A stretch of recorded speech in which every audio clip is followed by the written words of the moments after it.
This story is about a Russian countryman. His name was Ivan Ivanovich. People said that he had an unbuttoned soul, meaning he was open and sincere. Not entirely by coincidence, he also happened to be rather poor. But he was happy.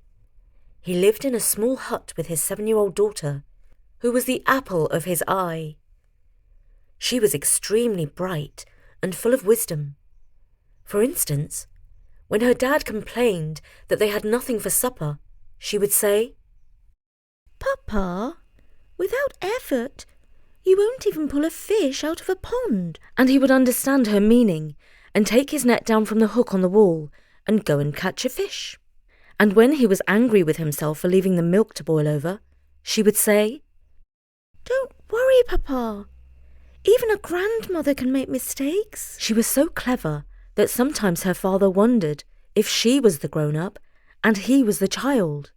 When he said this to her, she replied, "Papa, you can live for 100 years and learn for 100 years. And he was even more in awe of his little daughter's clever sayings. Ivan Ivanovich had one possession that was of any value, and that was his horse, or more exactly, his mare, because she was a she-horse. As Ivan Ivanovich did not have anywhere to keep the mare, she lived in the stable belonging to his neighbour. Now the neighbour was a widow, known for being less than truthful. In fact, people said that she had spit in her soul. Perhaps not entirely by coincidence. She was rather rich. One day the rich neighbour opened up the stable door and found a newly born foal lying under her cart.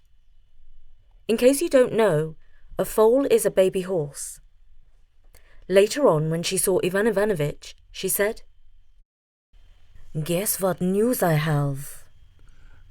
"I don't know. What news do you have?" replied Ivan Ivanovich. "I have a new foal." "Well done. Where did you buy this gift from God?" "Well, I found him in my stable." "You found him in your stable? That will be because my mare gave birth to it." "Not at all. I found the little one lying under my cart, because my cart gave birth to it in my stable."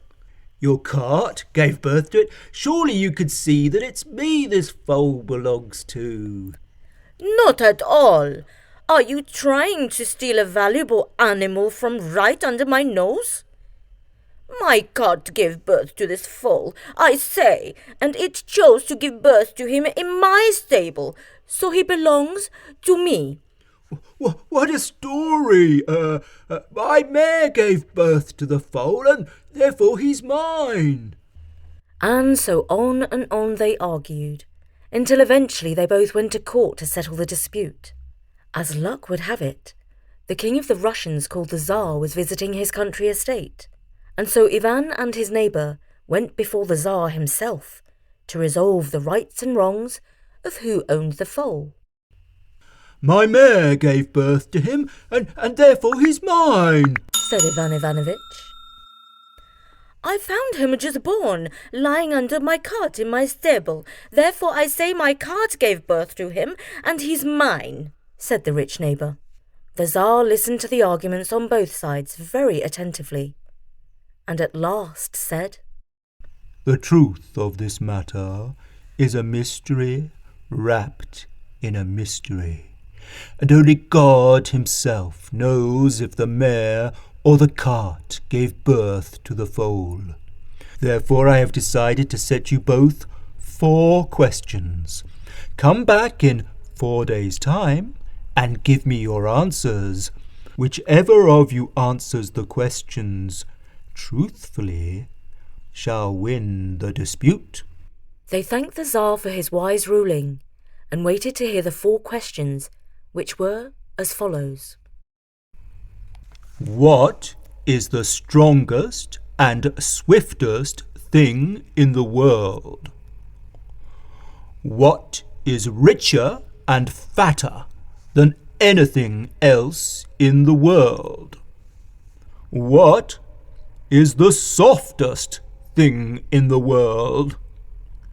And what is the sweetest thing in the world? Ivan and the neighbour left the Tsar's country palace and returned to their village feeling very puzzled. The rich neighbour went to her godmother, who was the wisest person she knew, and pleaded with her for her help. "Why, the answers to these riddles are very simple," she told her. "The strongest and swiftest thing in the world is my husband's horse, Blackie. The richest and fattest thing is our pig that we've been feeding up for over a year. And nobody has a fatter pig than we do, I can tell you. The softest thing is my pillow stuffed with feathers from our Christmas goose. I sleep so well on my pillow. It's the softest thing that ever was. And by far the sweetest thing in the world is our little grandson, Rodyanka.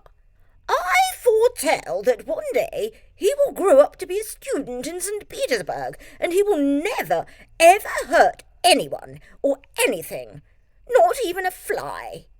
"Thank you, Kresnaya Mama," said the rich peasant, who was very happy with her replies. Meanwhile, Ivan Ivanovitch went back to his hut, where he was very quiet and gloomy.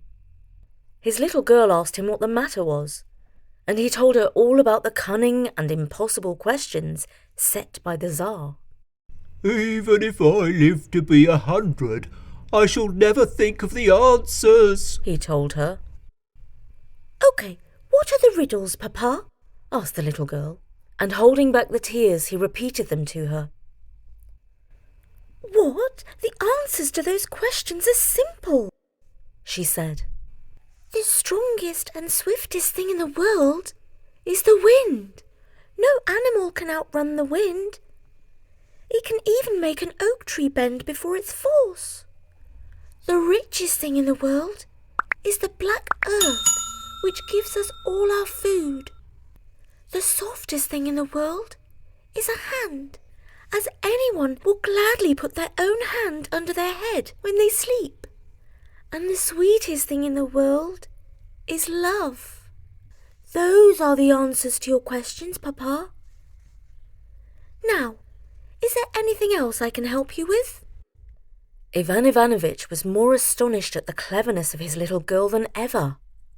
He kissed her and thanked her with tears in his eyes. After the 4 days had passed, the neighbours again appeared before the Tsar and recited the answers they had found to his questions. The Tsar listened to both of them, and then turning to the rich woman, he asked, "Who helped you with your answers?" "Why, nobody, sir," said the rich neighbour.